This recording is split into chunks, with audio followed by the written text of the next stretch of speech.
This is the only aged care group for older Cambodians in New South Wales. Almost everyone here survived the Pol Pot regime.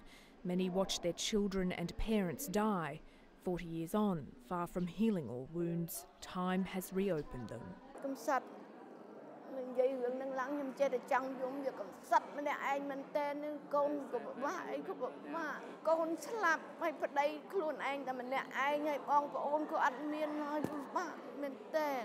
For 5 hours each week, Sarim is among friends. The rest of the time, she's alone.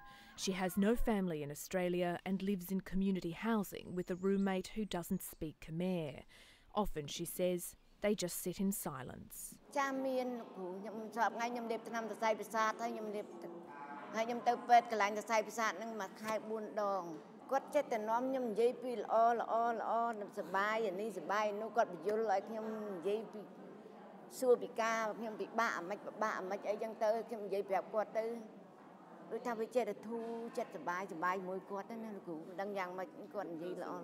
Experts say ageing survivors are more vulnerable to poorer mental health than other older Australians.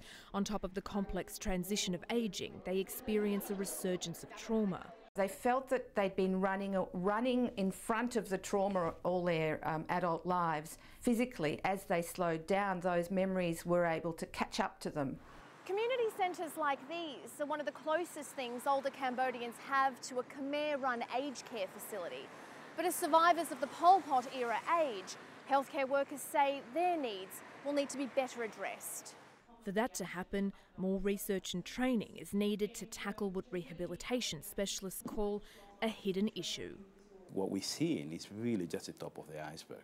There's probably a lot more people that are suffering in silence and are experiencing the resurgence of traumatic symptoms. He says the issue will become more critical as Australia's population ages and as more refugees flee conflict and settle here. She's seeing these bodies in the water. Sylvia Nassessian's grandmother arrived in Australia in the 60s, one of the first Armenian arrivals to have survived the mass killings during and after World War I. It was different in the 60s, says Sylvia. Few spoke about it. She hopes newer arrivals won't suffer like the early ones, many of whom took their memories to the grave. Jeanette Francis, World News Australia.